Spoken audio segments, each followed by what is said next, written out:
Hello friends, welcome to Creative Medicine. In this lecture, we will learn about. Hello friends, let us now learn some important points about spermatogenesis. This is obstetric topics, not from anatomy. So in the obstetrics, we are going to mainly deal with the obstetric issues, okay? The important points. Okay, in the spermatogenesis, we have first spermatogonia. This spermatogonia undergoes mitosis to form primary spermatocyte.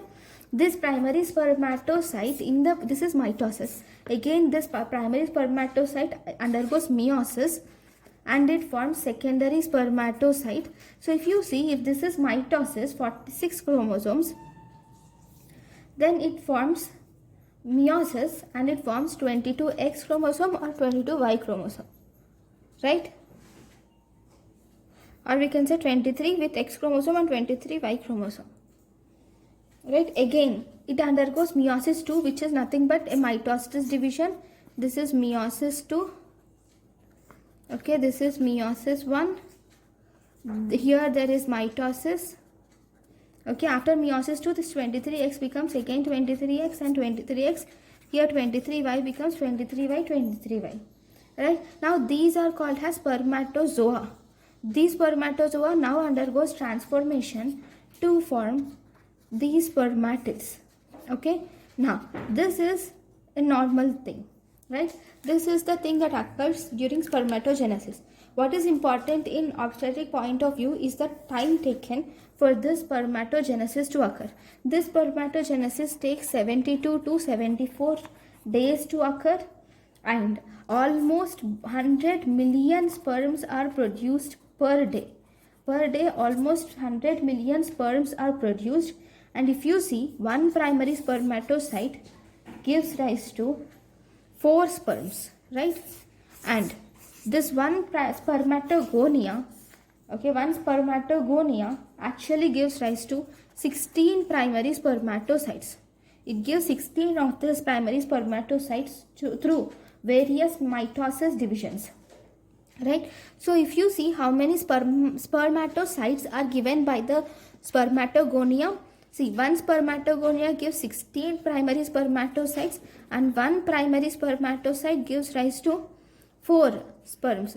So obviously one primary spermatogonia will give rise to 16 into 4, that is equal to 64 sperms. So one of this spermatogonia gives rise to almost 64 sperms.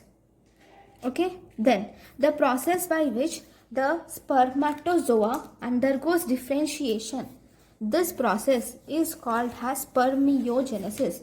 The process by which the spermatozoa undergoes differentiation to form sperms is called as spermiogenesis, right? Next, there are some changes that occur in spermiogenesis, especially for a sperm to change, for spermatozoa to get converted to the sperm. There are some changes that occur. What is it? So in the spermatid, we have the nuclear material. The nuclear material of spermatid becomes the head of the sperm. So nuclear material forms the head of the sperm. Then we have Golgi body. Here the Golgi body forms the acrosomal cap. The Golgi body of the spermatozoa or spermatid, it forms the acrosome of sperm. And if you see, there are mitochondria.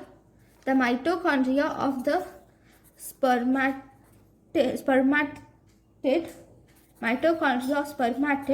forms the middle piece of the sperm. Then we have some microtubules. The microtubules or centrioles of the spermatid will form tall or axial filaments of the sperm. Okay, in the sperm there is no endoplasmic reticulum. Endoplasmic reticulum is absent in the sperm. So these are the changes that occur in the spermatogenesis. Now these are fine. Now let us now learn some one-liners about the sperm. Okay, we'll see one-liners. So yeah, In the one-liners, if you see the length of this is about sperm. The length of the sperm is equal to 55 microns. The fertilizable span of the sperm is equal to 48 to 72 hours. That is, after its synthesis, within 48 to 72 hours, it should fertilize, or else it will undergo destruction. Then it attains maturity and motility in the epididymis. And the gene responsible for motility is Caspar gene. It is responsible for motility. And the ion which is responsible for motility is calcium. And this sperm remains motile in the female genital tract in almost 12 hours. And the time taken for the sperm to reach the ampulla is 30 minutes. Time taken for the sperm to reach the ampulla is 30 minutes. Okay, then one more thing which we have to learn is hypothalamo-pituitary axis. So if you see, first we have hypothalamus, which produces gonadotropin releasing hormone. This gonadotropin releasing hormone activates the anterior pituitary, and thus anterior pituitary will produce two hormones. It produces luteinizing hormone and follicle stimulating hormone. This luteinizing hormone will act on Leydig cells. You can remember L for L. Okay, it acts on Leydig cells, and thus the Leydig cells produce testosterone. This testosterone will activate spermatogenesis. Okay, similarly, FSH cells will act on Sertoli cells, and thus these will produce inhibin B. Right, so these will produce inhibin B. So if you were asked, so one more thing, this testosterone will produce negative feedback.